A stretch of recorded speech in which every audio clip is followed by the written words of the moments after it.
El conflicto de los siglos, capítulo 10, Progresos de la Reforma. Primera parte. La misteriosa desaparición de Lutero despertó consternación en toda Alemania y por todas partes oían averiguaciones acerca de su paradero. Circulaban los rumores más descabellados y muchos creían que había sido asesinado. Oíanse lamentos no solo entre sus partidarios declarados, sino también entre millares de personas que aún no se habían decidido abiertamente por la reforma. Muchos se comprometían por juramento solemne a vengar su muerte. Los principales jefes del romanismo vieron aterrorizados a qué grado había llegado la animosidad contra ellos, y aunque al principio se habían regocijado por la supuesta muerte de Lutero, pronto desearon huir de la ira del pueblo. Los enemigos del reformador no se habían visto tan preocupados por los actos más atrevidos que cometiera mientras estaba entre ellos como por su desaparición. Los que en su ira habían querido matar al arrojado reformador estaban dominados por el miedo ahora que él no era más que un cautivo indefenso. El único medio que nos queda para salvarnos, dijo uno, consiste en encender antorchas e ir a buscar a Lutero por toda la tierra para devolverle a la nación que le reclama. El edicto del emperador parecía completamente ineficaz. Los legados del Papa se llenaron de indignación al ver que dicho edicto llamaba menos la atención que la suerte de Lutero. Las noticias de que él estaba en salvo, aunque prisionero, calmaron los temores del pueblo y hasta acrecentaron el entusiasmo en su favor. Sus escritos se leían con mayor avidez que nunca antes. Un número siempre creciente de adeptos se unía a la causa del hombre heroico que frente a desventajas abrumadoras defendía la palabra de Dios. La reforma iba cobrando constantemente fuerzas. La semilla que Lutero había sembrado brotaba en todas partes. Su ausencia realizó una obra que su presencia no habría realizado. Otros obreros sintieron nueva responsabilidad al serles quitado su jefe, y con nueva fe y ardor se adelantaron a hacer cuanto pudiesen para que la obra tan noblemente comenzada no fuese estorbada. Satanás, empero, no estaba ocioso. Intentó lo que ya había intentado en otros movimientos de reforma, es decir, engañar y perjudicar al pueblo, dándole una falsificación en lugar de la obra verdadera. Así como hubo falsos cristos en el primer siglo de la Iglesia cristiana, así también se levantaron falsos profetas en el siglo XVI. Unos cuantos hombres afectados íntimamente por la agitación religiosa se imaginaron haber recibido revelaciones especiales del cielo y se dieron por designados divinamente para llevar a feliz término la obra de la Reforma, la cual, según ellos, había sido débilmente iniciada por Lutero. En realidad, lo que hacían era deshacer la obra que el reformador había realizado. Rechazaban el gran principio que era la base misma de la reforma, es a saber, que la palabra de Dios es la regla perfecta de fe y práctica, y en lugar de tan infalible guía, sustituían la norma variable e insegura de sus propios sentimientos e impresiones.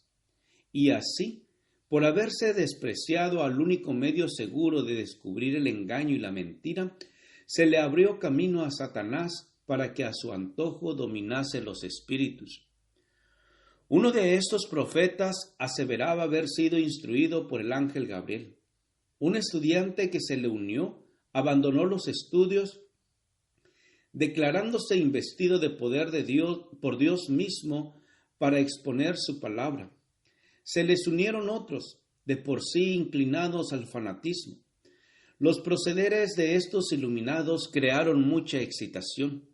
La predicación de Lutero había hecho sentir al pueblo en todas partes la necesidad de una reforma, y algunas personas de buena fe se dejaron extraviar por las pretensiones de los nuevos profetas.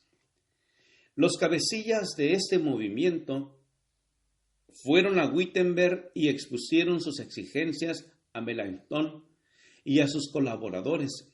Decían: somos enviados por Dios para enseñar al pueblo. Hemos conversado familiarmente con Dios y por lo tanto sabemos lo que ha de acontecer.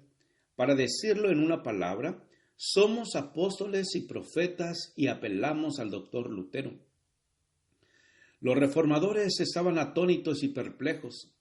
Este era un factor que nunca había tenido que habérseles y se hallaban sin saber qué partido tomar. Melanchthon dijo: hay en verdad espíritus extraordinarios en estos hombres. ¿Pero qué espíritus serán? Por una parte debemos precavernos de contristar al Espíritu de Dios y por otra de ser seducidos por el espíritu de Satanás.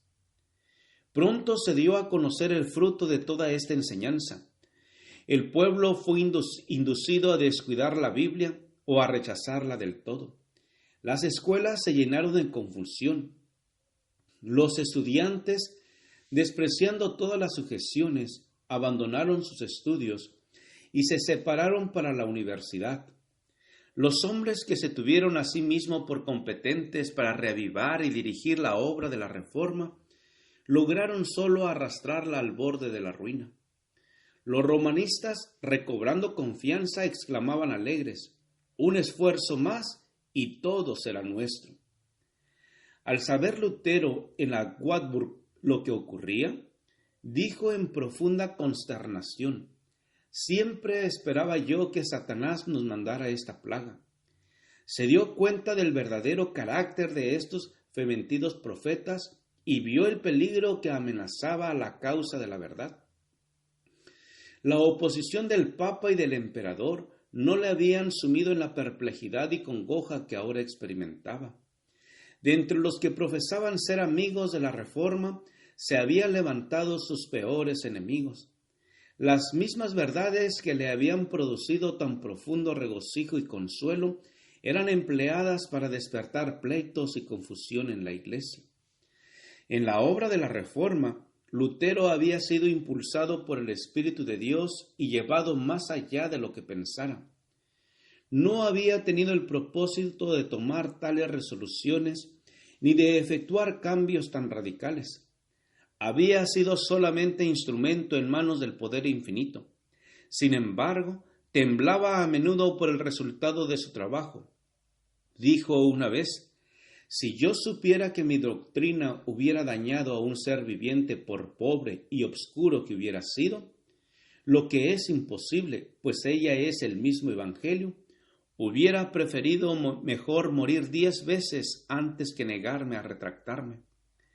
Y ahora hasta el mismo Wittenberg, el verdadero centro de la Reforma, caía rápidamente bajo el poder del fanatismo y de las desórdenes. Esta terrible situación no era efecto de las enseñanzas de Lutero, pero no obstante por toda Alemania sus enemigos se la achacaban a él.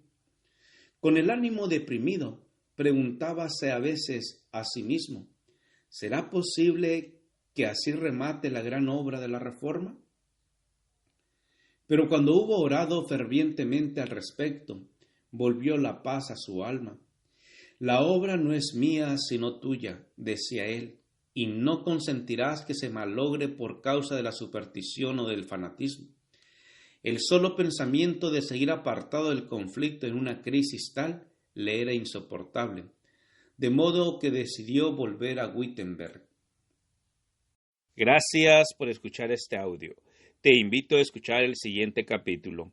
Jehová te bendiga y te guarde. Jehová haga resplandecer su rostro sobre ti y tenga de ti misericordia.